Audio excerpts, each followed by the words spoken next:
저번 시간에도 함께 우리가 나눴는데요. 계속해서 이제 멈출 수 없는 영적 무장의 두 번째 이야기를 함께 나누겠습니다. 두 번째 이야기를 함께 나누기 전에 지난 시간에 우리가 피할 수 없는 영적 전쟁이 신자들의 삶 가운데 놓여져 있다. 그리고 그 싸움에서 승리하기 위해서 필요한 것이 있는데 그것이 영적 무장이다. 이렇게 함께 말씀을 드렸습니다. 그래서 여러분, 하나님은 악의 영을 대하는 우리들에게 하나님의 전신갑주를 입으라, 하나님의 전신갑주를 취하라, 그렇게 명령하고 계십니다. 그러니까 여러분, 여기 취한다, 하나님의 전신갑주를 취한다는 말이 있는 것을 잡아서 들어 올리는 것, 또 그것을 이렇게 내 것으로 취하는 것, 그런 의미를 가지고 있다고 말했고요. 오늘 우리가 읽은 16절에 보면 모든 것 위에 믿음의 방패를 가지고, 여기 가지고도 동일한 헬라어입니다. 그냥 번역만 다르게 했을 뿐 하나님의 전신갑주를 취하라, 믿음의 방패를 취하라, 믿음의 방패를 가지라, 하나님의 전신갑주를 가지라, 동일한 말이에요.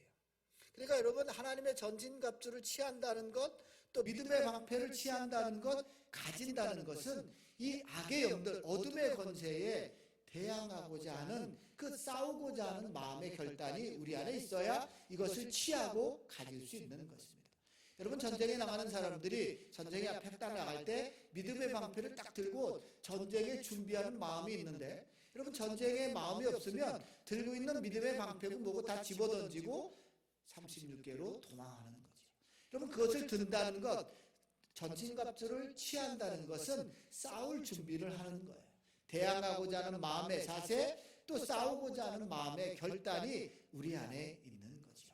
그런데 여러분, 말세의 때가 가까우면 가까이 올수록 사탄은 우리의 마음, 신자들의 마음을 미혹합니다. 그리고 하나님께서 자꾸 멀어지게 만들고 하나님의 관계를 끊어버리는 거예요. 그리고 그 끊어서 영적 무장이고 아무것도 하지 못하도록 모든 것을 해체해버리려고 하는 거죠. 그렇게 우리의 관계를 만들어버리는 거예요. 그래서 여러분, 성경은 계속해서 정신을 차리고 깨어있으라고 말해요. 너희 구원을 이루어가라, 그렇게 계속해서 권고하고 있는 거예요. 그러니까 여러분, 저와 여러분은 믿음의 닷을 굳게 내리고 믿음의 닷을 굳게 내려놓고 굳건히 서야 하는 거예요. 여러분, 배가 닻을 내리지 않으면 작은 풍랑에도, 작은 파도에도, 작은 바람에도 떠내려 가는 거죠. 아무리 작은 것에도 흘러 그 닻의 항구에서 자꾸 멀어지는 거예요. 그러나 믿음의 닷을 굳게 내려놓으면 작은 풍랑 아니라 어떠한 풍랑, 거대한 풍랑이 몰아닥쳐도 배는 항구에서 절대로 밀려가지 않는 거예요. 그러니 여러분, 우리의 믿음도 동일한 거예요. 우리의 믿음의 닷을 말씀 위에, 기도 위에 굳게 내려놔야 하는 거예요. 그리고 여러분, 저번 시간에 우리 함께 나눴던 히브리 기자의 권고를 들어야 하는 거죠. 히브리서 2장 1절에 보면 이렇게 우리에게 권고해 주고 있는 거예요. 그러므로 우리는 들은 것에 더욱 유념함으로 우리가 흘러 떠내려가지 않도록 함이 마땅하니라. 그러나 여러분, 우리가 하나님의 말씀을 들은 것을 더욱 유념하는 거예요. 그냥 한 귀로 듣고 한 귀로 흘려버리는 것이 아니라 우리는 하나님의 말씀을 들었으면 그 말씀을 우리의 마음에 간직하는 것, 이게 바로 믿음의 닻을 내리는 거지요. 그것이 믿음의 닻을 내리지 않으면 여기 흘러 떠내려가니 흘러 떠내려가지 않도록 함이 마땅하다라고 말하는 거예요. 그런데 여러분, 우리가 세상을 살아가는 동에는 하나님의 전신갑주를 취해야 하는 거예요. 그래서 저번 시간에 하나님의 전신갑주는 진리의 허리띠였고, 의의 호신경이었고, 복음의 신발, 믿음의 관패, 성령의 검, 구원의 투구, 이 6가지를 취해야 한다. 그것을 가지고 있어야 한다. 그렇게 말씀을 나눴고, 지난 시간에 진리의 허리띠에 대하여 잠깐 살펴봤습니다. 그러나 여러분, 영적 무장의 가장 첫 번째 뭐예요? 진리의 허리띠, 우리의 마음의 중심에 진리의 허리띠를 둘러매는 겁니다. 그러나 우리는 영적 전쟁의 가장 먼저 승패는 중심을, 무엇으로 우리의 중심을 삼을 것인가에 따라 승패는 이미 결정나 있는 거예요. 연약하고 부족한 우리들의 힘이나 우리의 능력을 의지한다거나 진리의 허리띠를 매지 않으면 영적 전쟁에서는 백전백패일 수밖에 없어요.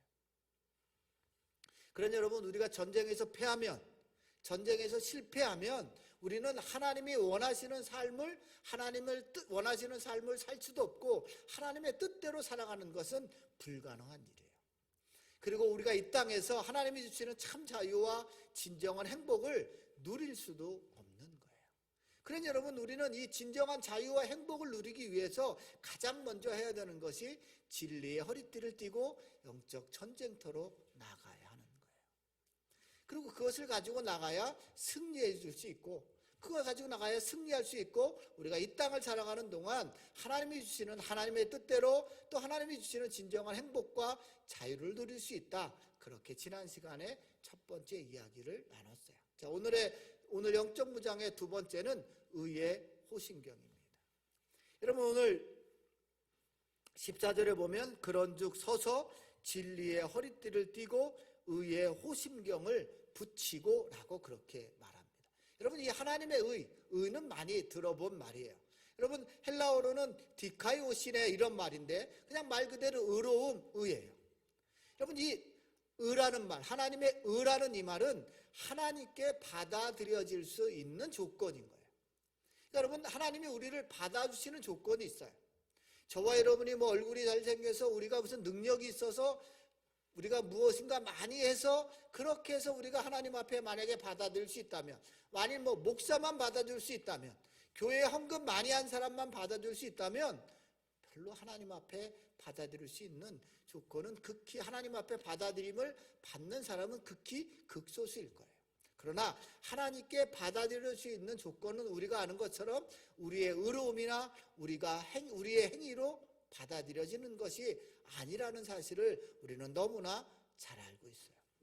여러분, 하나님은 우리를 받아들이시는 조건은 딱 하나, 예수 그리스도를 믿는 믿음, 예수 그리스도의 보혈로만 가능하다는 사실을 우리는 너무나 잘 알고 있습니다. 여러분, 창세기 15장 5절에 아브라함에 대해서 하나님이 이렇게 말하는 거예요. 아브라함이 여호와를 믿으니 여호와께서 이를 그의 의로 여기시고, 또 아브라함이 여호와를 믿었으므로 여호와께서는 이 믿음 때문에 그를 의롭게 여기셨다. 여러분, 뭐 때문에요? 믿음 때문에. 여호와를 믿는 믿음, 또 여호와께 대하여 여호와를 믿는 믿음, 이 아브라함에게 이 믿음 때문에 하나님은 그를 의롭게 여기셨다. 이렇게 말하고 있는 거예요.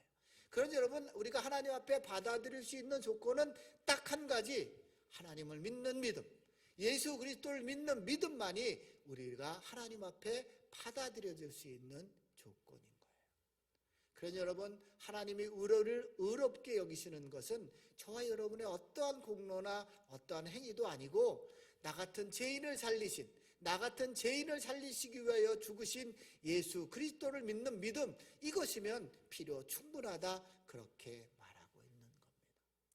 그런데 여러분, 하나님은 죄로 인하여 죽을 수밖에 없는 저와 여러분을 위하여, 또 사단에 매여 종노릇하는 저와 여러분을 구하시기 위하여, 또 행복과 자유를 잃어버리고 방황하며 공허한 삶을 살고 있는 저와 여러분을 위하여 하늘 보좌를 버리고 인간의 모습으로 오신 그 예수님, 그분을 믿는 자들, 그 믿음을 가진 자들을 하나님은 받아주시는 거예요.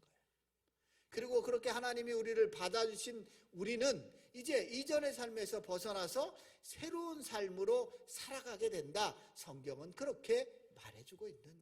여러분, 이것이 복음이고 이것이 하나님이 우리를 받아주시는 조건이에요. 그래서 여러분, 종교개혁자 마틴 루터는 이 하나님의 의를 설명할 때 위대한 교환이다, 이런 말을 합니다. 어떤 위대한 교환이냐면 이렇게 말하는 거예요. 함께 한번 보시면, 우리가 그리스도를 믿을 때 믿는 자의 죄는 그리스도에게로 전가되고 그리스도의 의로움은 믿는 자에게로 전가된다. 이게 바로 위대한 교환인 거예요. 여러분, 우리가 예수 그리스도를 믿으면 우리의 죄는 그리스도에게 전가되고 그리스도의 의로움인 우리에게로 전가된다. 여러분, 우리의 죄가 그리스도에게 전가돼서 주님이 십자가에 죽으심으로 우리는 죄에서 자유롭게 됐고, 그 십자가에 죽으신 그리스도의 의로움이 우리에게 전가돼서 우리는 지금 하나님의 의로 예수 그리스도를 통해서 하나님께 받아들여진 자가 된 것이다, 이렇게 말하고 있는 겁니다. 그런데 여러분, 이 의의 호심경, 이 호심경이 영적 무장의 두 번째인 거예요. 여러분, 이 호심경이란 이 말은 우리 목부터 여기 날개, 이거 뭐라 그러는, 이 뼈를 뭐라 그러는 거야? 요 뼈부터, 네? 빗장, 이게 빗장이에요? 요 뼈부터, 요 목 밑에 요 뼈부터 배꼽 있는 데까지 여기가 흉배예요. 여러분, 여기에 가장 중요한 뭐가 있어요? 심장이 있어요. 그러니까 여기부터 여기까지를 지금 막는 거, 여기를 뭘로 막아요? 의의 호신경으로 덮어야 한다. 이 흉배를 의의 호신경으로 앞과 뒤를 덮어야 한다라고 말하고 있는 거예요. 그 중심에 뜨거운 심장이 뛰고 있는 거예요. 여러분, 심장은 우리의 몸 모든 곳으로 피를 보내는 거죠. 이 뜨거운 가슴이 있는 곳, 그곳이 하나님의 사랑과 하나님의 믿는 믿음으로 무장하는 거예요. 여기를 굳게 싸고 있는 거라고요.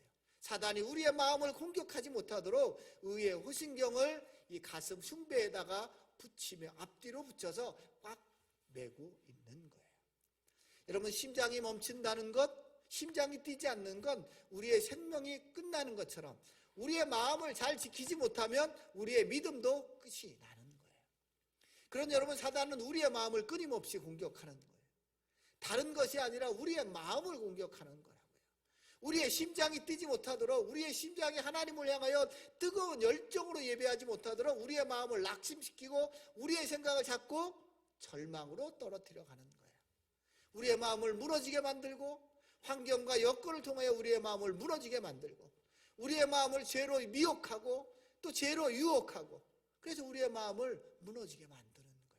그래서 성경은 뭐라 그래요? 우리의 마음을 잘 지키라, 그렇게 말하죠. 우리 여러분이 너무나 잘 아는 잠언 23장에 보면 그 무엇보다도 너는 내 마음을 지켜라. 그 마음이 바로 생명의 근원이기 때문이다. 피를 통하여 모든 그 심장을 통하여 피가 모든 곳에 다 골고루 피가 흘러가서 우리의 생명이 살아나는 것처럼, 여러분, 이 끝에, 요 끝에 심장에서 피가 펌프질해서 가지 않으면 이것은 금방 썩고 없어지는 거예요. 여러분, 심장의 모든 곳에 피가 흘러서 우리의 생명력, 우리의 생명이 넘쳐가는 것처럼 우리의 마음이 생명의 근원이다, 성경은 말해주고 있는 거예요. 심장이 멈추면 죽는 것처럼 우리의 마음이 무너지면 생명을 잃는 것과 똑같다. 생명의 근원이 말라버린다라고 말하는 거예요. 그런데 여러분, 우리의 마음이 무너진다는 건 성이 있는데 성벽이 없는 것과 마찬가지다라고 말하는 거예요. 여러분, 우리의 마음이 무너지면 우리 속에 있는 병도 이길 수 없고, 우리의 마음이 무너지면 전쟁터에 나가는데 그냥 백전백패일 수밖에 없어요. 여러분, 여기 우리의 심장을 향하여 가로서 활을 쏘면 우리는 죽을 수밖에 없는 거예요. 사단이 우리의 마음을 공격하면 우리는 죽을 수밖에 없는 거예요. 그러니 이 의의 마음에 뭘 붙인다고요? 의의 호신경을 붙이는 거예요. 여러분, 이 마음에 의의 호신경, 이 의의 흉배를 붙인다는 건 사단의 정죄에, 사단의 참소에 맞서는 거라고요. 사단은요, 끊임없이 우리를 정죄감에 빠지게 만들고 죄책감으로 또 우리의 자존감을 한없이 저 나락으로 떨어뜨려요.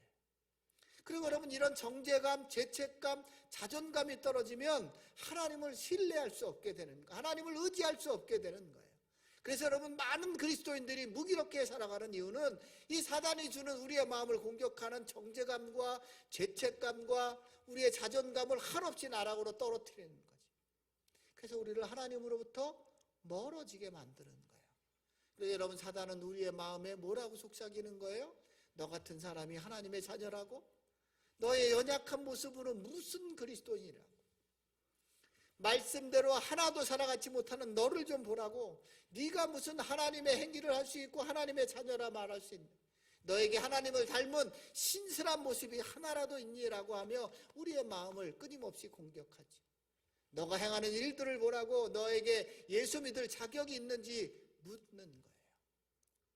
너가 목사로서, 네가 장로로서, 권사로서, 집사로서 어떤 자격이 너에게 있냐라고 묻는 거지요. 너는 이제 끝났다라고 말하는 거예요. 사단이 우리에게 끊임없이 참소하는 거죠. 우리의 마음을 그렇게 공격하는 거예요. 또 우리의 이렇게 자존감을 떨어뜨리는가 하면 우리를 회의주의에 빠지게 만드는 거예요. 하나님을 믿는다고 되는 것도 없잖아. 네가 하나님을 위하여 그렇게 열심히 했지만 너가 되는 게 뭐가 있니? 차라리 너가 가지고 있는 힘을 믿어라. 아니면 너의 능력을 믿고 너는 할 수 있으니 열심히 한번 살아보라 라고 우리 자신을 믿도록 만들어가는 거예요. 사단은 우리의 자존감을 한없이 떨어뜨리고 정죄감에 빠져서 하나님으로부터 차츰차츰 멀어지게 만들어요. 여러분, 믿음은 크게 떨어지는 것이 아니라 이 작은 마음이 무너지기 시작하면서 차츰차츰 떨어지는 거예요. 그리고 우리를 회의주의에 빠져들게 만들어서 하나님 아닌 다른 것들을 의지하게 만드는 거예요. 사단의 이런 참소할 때 의의 호신경을 붙인 사람은 이렇게 하나님 앞에 말씀으로 맞서는 거예요. 갈라디아서 2장 16절에 보면 이렇게 말하는 거예요. 사람이 의롭게 되는 것은 율법의 행위로 말미암음이 아니요 오직 예수 그리스도를 믿음으로 말미암는 줄을 우리가 말미암은 줄 알므로 우리도 그리스도 예수를 믿나니 이는 우리가 율법의 행위로서가 아니고 그리스도를 믿음으로써 의롭다함을 얻으려 함이라. 율법의 행위로서는 의롭다함을 얻을 육체가 없느니라라고 말합니다. 사단에게 우리의 의의 흉배를 붙이고 이렇게 가감히 우리를 참수하는 그 말에 말씀으로 맞서야 하는 거예요.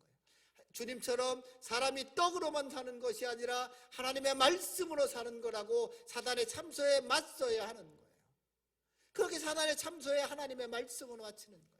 그게 바로 의의 후신경을 붙이는 거예요. 그리고 여러분, 이 의의 후신경이 우리의 가슴에 붙인 자들은 우리의 신실함을 의지하거나 우리의 힘이나 능력, 보잘것없는 우리를 의지하는 것이 아니라 하나님만을 의지하는 거예요.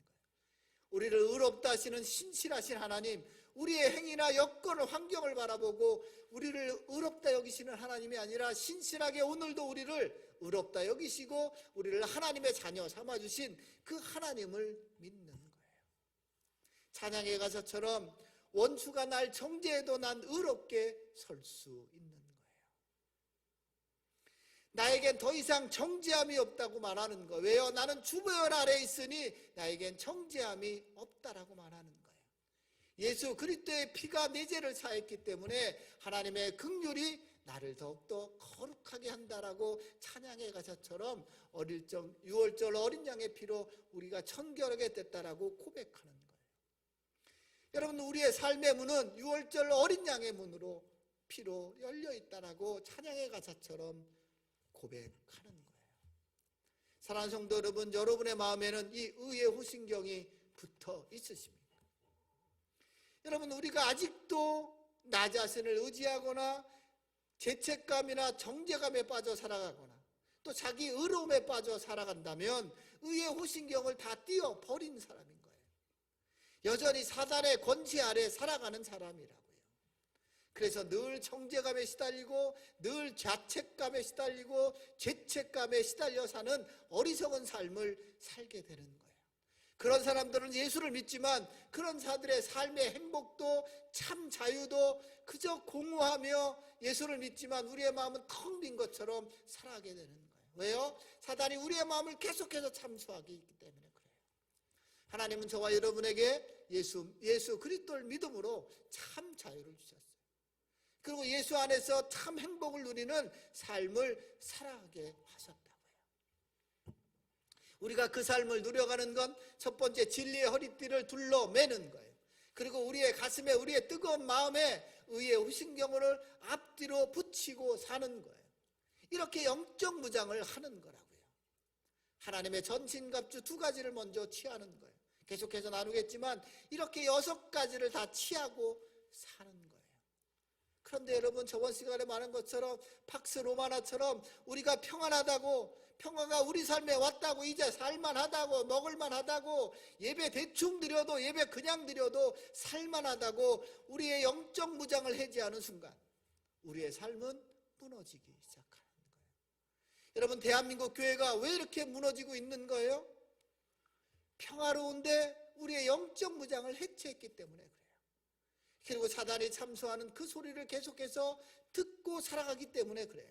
여러분, 작은 구멍이 뚝을 무너뜨리는 것처럼 지금의 저와 여러분의 안일한 생각들, 우리 안에 평화가 왔다고 영적 무장을 해체하기 시작하는 이 안일한 생각들이 저와 여러분을 무너뜨리고 한국 교회를 무너뜨리는 거예요. 그러니 사랑하는 성도 여러분, 이 영적 무장을 해체해서는 안 되는 거예요. 이 영적 무장은 죽는 날까지, 하나님 앞에 서는 그날까지 영적 무장을 풀면 안 되는 거예요. 하나님의 전신갑주를 취하고 세상 가운데서 그 영적 싸움을 끊임없이 싸워 가야 하는 거예요. 멈추는 순간, 진리의 허리띠를 푸는 순간, 의의 호신경을 띠는 순간 우리는 하나님과의 관계에서 끊어지기 시작하는 거예요. 예수 그리스도의 보혈이 아니라 우리의 힘과 우리의 능력을 의지하는 어리석은 자가 되는 거라고요. 결국은 다시 사단에게 종노릇하는 그런 삶을 살아가게 되는 거라고요. 오늘 말씀을 들은 저와 여러분 안에 이 풀어헤친 허리띠를, 또 붙였다 떨어뜨려 버린 의의 호신경을 다시 우리의 가슴에 흉배에 붙이시기를 주님의 이름으로 축원합니다.